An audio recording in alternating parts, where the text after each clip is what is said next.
how historically geopolitical shocks cause short-term drops but rarely long-term market damage unless they trigger a recession.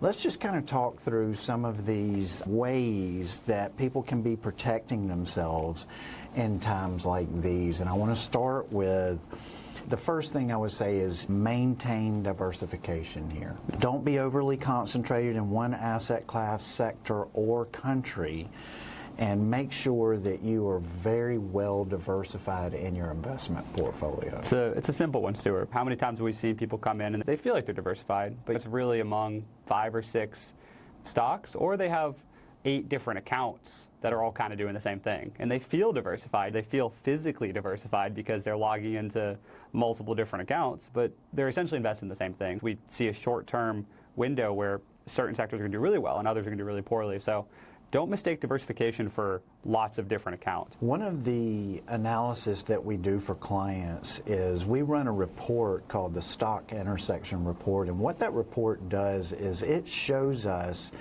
how many of the clients' different funds that they're invested in own the same stocks inside of them. Right. I think a lot of times when people see those results, they're just shocked. Yeah.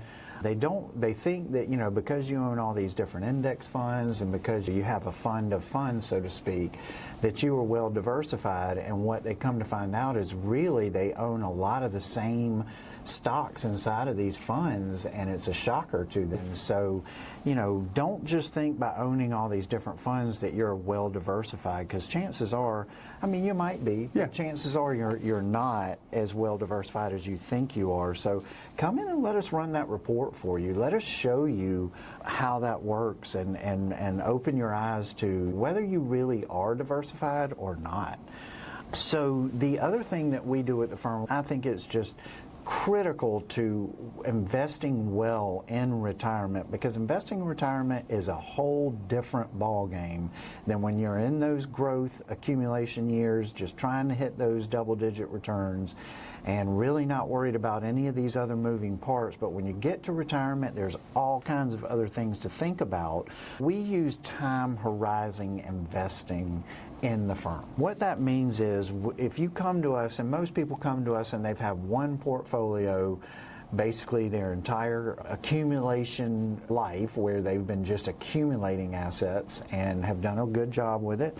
But what we'll do is when you get to retirement, we're going to invest a lot differently than what they've been used to investing. Yep. And what that typically means is we're going to break that portfolio up into 3 different distinct portfolios, with the first one being ultra conservative. Maybe it's treasuries, it's a bond type portfolio, but one that is going to be the money that client needs for the first 5 years of retirement. And that is going to be a super conservative, stable, not going to be impacted by geopolitical climates like we're in right now very much at all, and is going to be a mixture of maybe even cash equivalents, just depending on what's going on, like money market funds and so on and so forth. But that bucket is going to be that stable income providing bucket for the first 5 years. And what that's going to do is put them in a relaxed position where they know the income they're going to need for the first 5 years is in good shape. It's still earning money. It's still earning a return. But if we have major market corrections, that it's going to be okay and their income is not going to be impacted much at all. Then the next portion of those funds we're going to allocate into a more moderate bucket, and that's going to be money that is going to be utilized to provide income in years 5 through 10 of their retirement. This is money that isn't going to need to be accessed for 5 years, and that gives us a little longer time horizon, which allows us to take a little more risk, because historically speaking and statistically speaking, if you have a longer time horizon and you take a little more risk, that's paid off significantly historically. So it just makes sense. And so we're going to be a little bit more moderate on that bucket. And, then the third bucket that we're going to have, the last portion of your original portfolio, is going to be allocated, and it's going to be money you're not going to need to touch for 10 years. That bucket is going to typically be a more moderately aggressive bucket, and maybe even aggressive, just depending on the person's risk tolerance.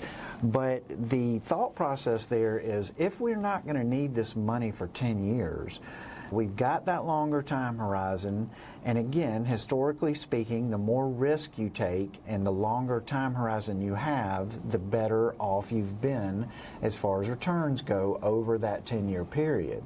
By deploying this strategy with our clients, we've been able to easily hit the assumed rate of return that they need to provide the income over 30-plus year retirement, and that just has helped tremendously, even mentally and emotionally, understanding that they don't, when the market is extremely volatile, which it is right now, that they don't have to have that fear and make really poor decisions on selling stuff out of fear. They can just stay the course and know that they've got 5 years to get through this, and they, more than likely those moderate and moderately aggressive or aggressive buckets are going to recover dramatically in that time frame, and they're going to be just fine.